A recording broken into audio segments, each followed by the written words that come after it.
One of my biggest worries is to give out a narrative which is used in many dawah circles in many parts of the world, and that narrative being wrong. That's something that always worries me. And this actually happens with people that, they bring a lot of good, and sometimes they can make mistakes, they can make bad judgments, or it's just sometimes a lack of thought, and then that idea spreads very fast because of social media. So that's something that always worries me, because I don't want people to replicate my mistakes or replicate a narrative which is incorrect. Because at the end of the day, Islam is a religion which Allah has sent down for all of humanity, and of course, we being human agencies, we can misinterpret certain things and make mistakes. Of course, I'm not saying I'm going to do a U-turn on everything, but of course, atheism's nonsense, Darwinism's nonsense. There's a difference between the public and the academic understanding, the philosophy of science, all that, the big stuff, yes. But sometimes, of course, you can make mistakes in terms of your references or arguments on the smaller scale, but sometimes you can also make a very big mistake. And this is what I'm worried about, and this is why I wanted to make this video. And I had this feeling I just had to make this video rather than delaying it. So I've been having second thoughts about intelligent design. And one of the reasons I've been having second thoughts, well, put it this way. Firstly, I think I prematurely, I didn't give it enough thought when I actually made videos and I said I don't agree with intelligent design. According to that logic, that logic is still valid now. That logic was basically that we don't need science to verify God, which I still agree with. We don't need intelligent design in terms of our theology, in terms of Islam, which I still agree with. So all that big stuff, that it reinforces scientism, it reinforces that we need a science-based sort of thing. But then I realized there was a bit of a contradiction in my narrative. And here's the contradiction. So firstly, I've made clear in the past that although science doesn't mention God, it doesn't mean there's no God. Of course, I don't think anybody disagrees with that because of methodological naturalism and philosophical naturalism. However, I said for most people, most people don't really learn about philosophy of science. So because science doesn't mention God, they say, therefore there's no God. So obviously I'm trying to explain that is logically wrong. However, here's the contradiction. The reality is, which I have pointed out before, that people do make the jump from science doesn't mention God to there is no God. So that consequence is there and it's real. And of course, not all the billions of people across the world are going to find out the distinction between philosophical naturalism and methodological naturalism. So from a purely consequence point of view, it would actually make sense for there to be a rival to Darwinism, which has an implication for God. Now, of course, intelligent design, and one of my other mistakes was to sort of link it, that it's necessarily linked to God, which it isn't. That was also a mistake I made. Of course, many intelligent design proponents or supporters, they may believe in God, but you have to make that subtle point. So since people are not really going to learn the philosophy of science, and people are going to turn towards atheism because of this mistake of science not mentioning God, therefore there's no God, it would make sense that we have intelligent design. Now, one of the things about intelligent design is that it's a good kryptonite against Darwinism. And with science, one of the reasons why I was also against intelligent design was that I purely accepted methodological naturalism. And I said, okay, that's the way things are. That's the rule in science, and we're going to stick to it. But then I started having second thoughts. I started thinking, hang on a second, why shouldn't we challenge this rule? Why should we keep this rule? Now, as my dear friend, colleague and teacher, although he's not going to like me calling him a teacher, but I get inspired by him. I've seen his stuff. I really like it. I got to meet him fairly recently, although I've been following his stuff for a while. That's Sheikh Usman Ali. Now, Sheikh Usman Ali, he is rare in the Muslim community from the perspective that he has a strong background in Islam, so he's well grounded there, but he's also actually a scientist. He's also actually a biologist, which is rare, coming from those two very different disciplines and mastering both of them. And he really got me, thinking about certain things which I just took for granted. And we did speak at length in East London when we sat down over dinner about intelligent design and all these other sort of issues. And I'm really thinking, man, like, yeah, he knows what he's talking about. This guy really knows what he's talking about. And his thoughts on intelligent design are way more sophisticated and thought out than mine.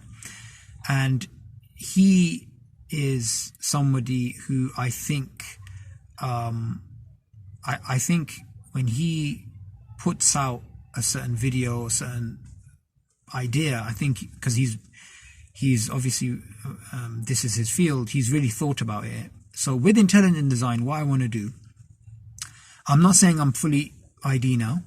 I'm not saying, and another brother who I love as well, I have to mention him, my Russian comrade Zaur. He's also, we disagreed on intelligent design, and other brothers as well. But still, anyway, so I'm not saying I'm pro ID now, but I realized I was wrong in that video, and that I may have been right from a purely logical, we don't need a scientific theory to rival Darwinism, but completely wrong from the perspective of consequences.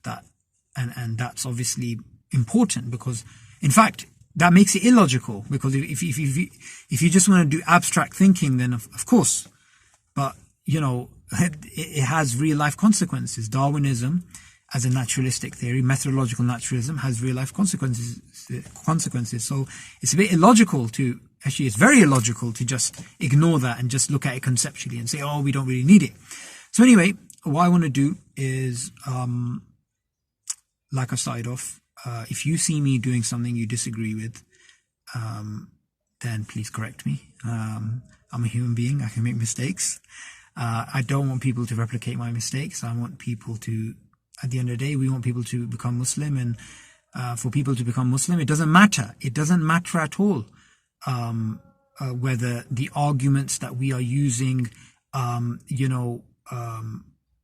it does matter that the arguments that we're using have to be absolutely true. What doesn't matter is if it works, if something works. It's not about it working. It's about whether it's true, right? Because to be honest, scientific miracles in the Quran works. It actually works.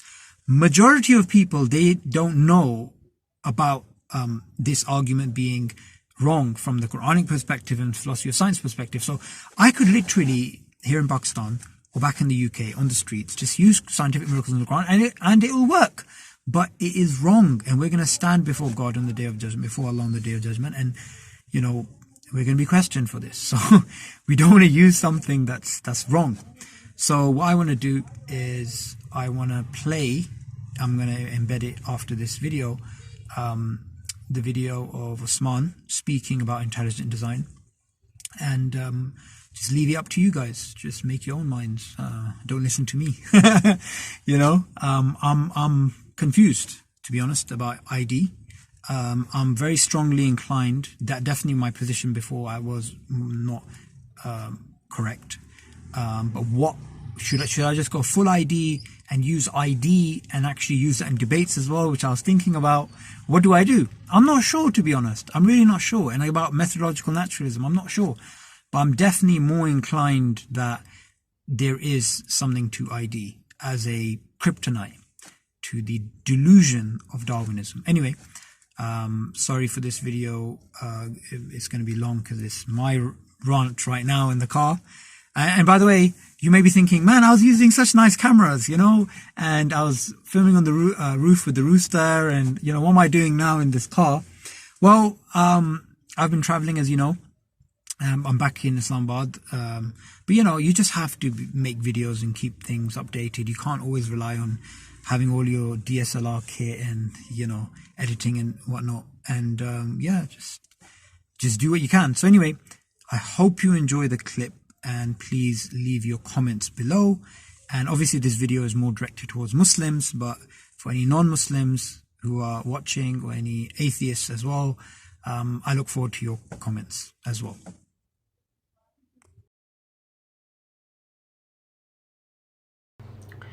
Bismillahir Rahmanir Rahim. Respected brothers and sisters, Assalamu alaikum wa rahmatullahi wa barakatuh. The scientific status of intelligent design theory has become a widespread question amongst Muslims as well as non-Muslims. There are many people out there who are confused with regards to what exactly is the intelligent design theory. So this YouTube clip is dedicated to removing some of the mischaracterizations about intelligent design. And what I will do is go through a non-exhaustive list of points that I feel both Muslims and non-Muslims need to know about this modern theory of intelligent design. Firstly, note that the proponents of the scientific research program referred to as intelligent design are usually biologists, mathematicians, and philosophers of biology. They are not theologians or religious priests. Take, for example, three most prominent advocates of intelligent design, who are William Dembski, Michael Behe, and Stephen Meyer. Dembski is a mathematician, Behe is a biochemist, and Meyer is a philosopher of science. None of these researchers or advocates of intelligent design theory are making a theological case for design in the natural world. Rather, they're making a scientific case for detecting design in the natural world. So this modern theory takes its epistemic value and its evidence base from a community of mathematicians, scientists, and philosophers rather than theologians. Secondly, know that the intelligent design theorists are biologists who seek empirical evidence rather than theological or scripture-based evidence for design in the natural world. And they do that without any God talk whatsoever. And they do it by using the methodological framework available to science. For example, intelligent design theorists use a type of abductive reasoning which even Darwinists themselves adopt in some of the scientific claims they make. So to conflate the intelligent design theory with any faith-based supernatural theory such as creationism, which is beyond scientific testability, is to be ill-informed about the scientific postulates of the theory. And I think such conflations are only rhetorically powerful, and they do not affect the epistemic features of intelligent design theory, which are crucial to its scientific justifications. Thirdly, know that intelligent design theory is at odds with neo-Darwinism or modern synthetic theory of natural selection, especially in certain details of biology at its molecular level. To be more specific or precise, intelligent design theory is an antithesis to undirected and blind character of Darwinian evolution, and it postulates that certain features of nature are best explained through an intelligent cause rather than unintelligent, undesigned Darwinian causes. So it's expected that neo-Darwinists would carry out their propaganda against intelligent design theorists and do their utmost best to mischaracterize intelligent design theory as a religious notion. Fourthly, know that intelligent design is an inference to the best explanation on what we know rather than what we do not know about the natural world. Intelligent design theory is not an argument from ignorance, as often misconstrued and dismissed by uncritical neo-Darwinists and their religious sympathizers and atheistic supporters. Intelligent design theory is rather a positive prediction of design based on a sophisticated scientific criteria and employs the scientific method to detect design in biological species. For example, intelligence is detected by two criteria: firstly, complex biological information, and secondly, multiple parts functioning together which have an irreducibly complex core. Now, in both of these scientific criteria, there is no God hypothesis. So how then is intelligent design theory a religious theory, or a theory which scientifically seeks to prove the existence of God? It certainly is not. Fifthly, the expectation that scientific theory of intelligent design will prove the existence of God is misplaced and suffers a methodological conflict. Take, for example, if we accept that science cannot be equipped to investigate the supernatural, and that science is committed to pure naturalistic causes at the exclusion of supernatural, then how can the scientific theory of intelligent design prove the supernatural? Note that intelligent design theorists are well aware of this point and make no such claim under the rubric of natural science. The scientific theory of intelligent design isn't about proving the existence of God. Sixthly, an intelligent cause does not necessitate a supernatural designer such as God, which is often misunderstood and mistakenly assumed by both neo-Darwinists as well as others. So designer could be both natural as well as supernatural. An intelligent design theory, as it stands in its current shape and form, makes no commitment to the identification of designer under the rubric of natural science, and it need not to, because it is only concerned with the scientific detection of past signals that can be identified as a product of intelligence in the natural world. Seventhly, one can bridge his science and his theology by inferring a supernatural designer such as God when intelligence is scientifically detected as a matter of personal, metaphysical, theological belief under the rubric of natural theology, not under the rubric of natural science, or maybe under the rubric of another non-scientific discipline such as religion or other disciplines of religion. But under the scientific theory of intelligent design, such claims cannot be made because intelligent design is restricted to empirical science, hence makes no metaphysical, philosophical or theological claims about the unidentified designer. So this limitation of intelligent design, which is that it cannot ascertain the identity of the designer, is openly acknowledged by its public advocates, and there are good reasons why intelligent design theory does not need to ascertain the identity of intelligent design. Eighthly, intelligent design is silent on human-chimp common ancestry. However, most intelligent design advocates do not support Darwinian doctrine of common descent. So to point at Michael Behe's personal confidence in common descent has no bearing on the scientific theory of intelligent design. Ninthly, adopting intelligent design inference is not necessary to make a critique of Darwinian evolution or to mark the edge of Darwinism. You can dismiss certain claims of Darwinian evolution without being an advocate of intelligent design. Michael Behe and his and other prominent figures of intelligent design themselves make this point clear in what they write in their books. Lastly, intelligent design appears to be the best scientific challenge to Darwinian evolution from within the scientific community, and by using the same scientific evidence that Darwinists use. Therefore, I believe that Muslim scientists should be encouraged to engage in the evolutionary research with the ID criteria in mind to test Darwinian claims and work within the extended scientific working model. I hope this YouTube clip makes the intelligent design criteria and intelligent design theory more clearer. Thank you very much.